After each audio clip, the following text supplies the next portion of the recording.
کافی عرصہ ہو گیا آپ کو جیل گئے ہوئے، ہمیں ٹائم آ گیا آپ کا شاہ صاحب. ارے بھائی میں تو تیار ہوں، اور میں آپ کے سامنے ہاتھ اٹھا کر قسم کھائے کہتا ہوں کہ اگر مجھے اس قانون کے ساتھ پکڑا گیا میں بخدا نہ ضمانت اپلائی کروں گا نہ اپنے ڈیفنس کے لیے فائٹ کروں گا، بیکاز یہ کالا قانون جو ہے، اور اس میں سب سے بڑی بات جو ہے اس کرائم میں تمام سیاسی جماعتیں شامل ہیں.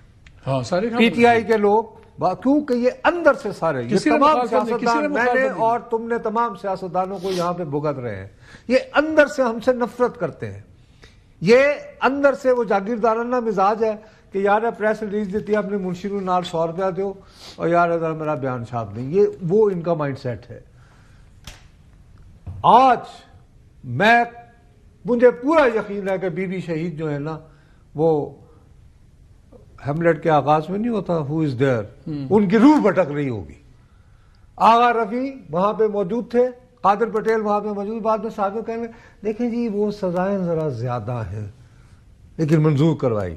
اچھا پی ٹی آئی نے اندر شور شرابہ کیا، شور شرابہ کرنے کے بعد آپ نے بھی اعتراض نہیں ہے یار، مجھے کہتا ہوں کہ سب تیار ہے، لیکن آپ پھر جوڈیشل اوورسائٹ، یار آپ سیدھا سادہ لفظ یہ کہیں کہ جی ہم نے پورے میڈیا کو پی ٹی وی کے چھوٹے چھوٹے ہم عصر جڑواں بچے بنانا ہے.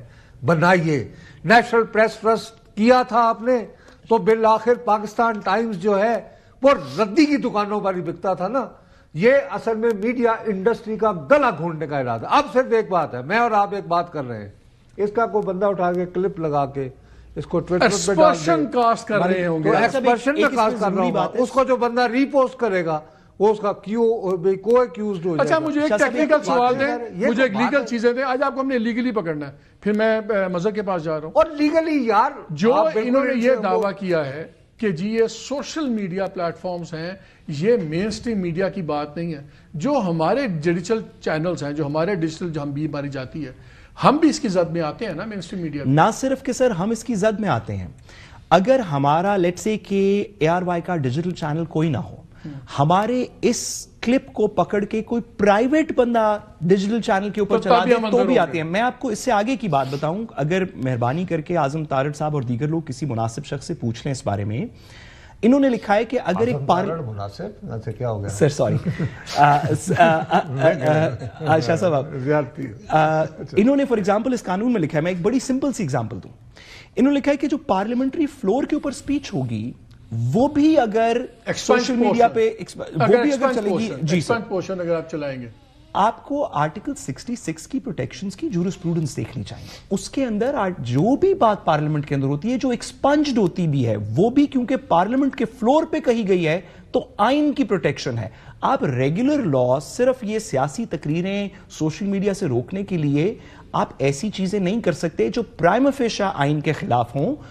اس کے اندر بہت سارے مسائل ہیں، جس کا بنیادی سب سے بنیادی پارٹ سر آپ نے کہا وہ یہ کہ جب تک سپریم کورٹ نہیں جاتی کہانی، اور اب سپریم کورٹ کے اندر بھی کیونکہ آئینی بینچ ہے تو حکومت کا نامینیٹڈ بینچ ہوگا، جب تک سپریم کورٹ نہیں جاتی کہانی پورا میکنزم، خواہ وہ کمپلینٹ بیورو ہو، خواہ وہ ٹرائیبیونلز ہوں، سارے گورنمنٹ اپوائنٹڈ ہیں، ایفیکٹولی کمپلیننٹ اپوائنٹڈ ہیں. جو کمپلیننٹ آف دا ٹائم ہوگی، جس طرح پیمرا کے قوانین کے اندر بھی اسی طرح ہوتا ہے.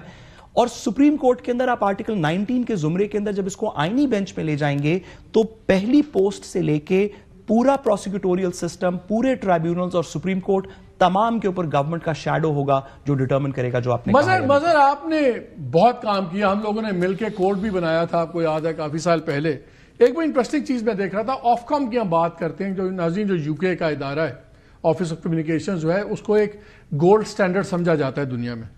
انہوں نے بڑا سمپل وہاں پہ ہے، کمپلین جو ڈپارٹمنٹ کمپلین ریسیو کرتا ہے، جو اس کو انویسٹیگیٹ کرتا ہے اور جو فائنل ورڈکٹ دیتا ہے، وہ 3 انڈیپینڈنٹ باڈیز ہیں. یہاں پہ ایک ہی جو چیئرمین صاحب ہیں جو بیٹھے ہوں گے اس اتھارٹی کے، ان کے پاس پاور ہے کہ وہ خود لائک دس جس کو مرضی بند کر دیں، جس کے مرضی خلاف کاروائی شروع کر دیں، اور پھر ایک اس میں حجت رکھی ہوئی 48 گھنٹے میں باقی بھی ممبران اس کو اوکے کر دیں اتھارٹی کے. لیکن ون مین، وہی پروسیکیوٹر ہے، وہی جیوری ہے، وہی جج ہے، وہی سب کچھ ہے، اور وہ فیصلہ کر دے. پھر جائے گا گورنمنٹ اپوائنٹڈ ٹرائیبیونل کے پاس، اور اس کے فیصلے کے خلاف ہم جائیں گے سپریم کورٹ کے آئینی بینچ کے پاس. تو تو سارا نیچے سے لے کے سزائیں دے لے کے اپیل تک کا پروسیس سارا رگڈ ہے. میں اسے یہ پوچھوں کہ مظہر اب اس پہ میڈیا کے پاس آپشن کیا رہ گیا ہے؟ اب وہ کہہ رہے ہیں طارڑ صاحب کہ میڈیا والے آئیں ہمارے سے بات کر لیں, قانون پاس ہونے کے بعد ہم کیا بات کر لیں. یہ تو سارا پروسیس ہی رگڈ ہے.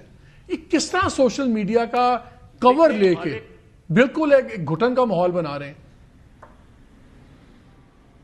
دیکھیں مالک, ہم نے مارشاء اللہ کے خلاف لڑائی لڑی تھی, ہم سویلین مارشاء اللہ کے خلاف بھی لڑائی لڑ لیں گے.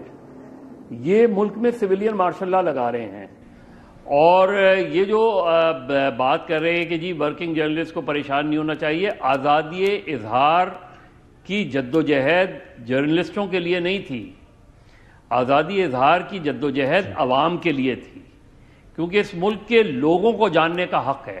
یہ پوری اسٹرگل جو ہے نا 70-75 سال کی, یہ ہے ہی لوگوں کے جاننے کے حق کے لیے. تو آپ جو جس طرح ابھی آپ کہہ رہے تھے, ابھی 1 مہینے پہلے جس کی آپ بات کر رہے ہیں کہ ہم نے 2008 سے ان کو پروپوز کیا ہوا, ہر گورنمنٹ کو پروپوز کیا ہے. ابھی کوئی 1-1.5 مہینے پہلے وزارت اطلاعات میں یہ میٹنگ ہوئی تھی, میں خود اس میں گیا تھا, اس میں سیکریٹری انفارمیشن بھی تھے, اس میں پیمرا کے لوگ. میں اسٹینڈنگ کمیٹی کی 2 میٹنگز میں گیا ہوں.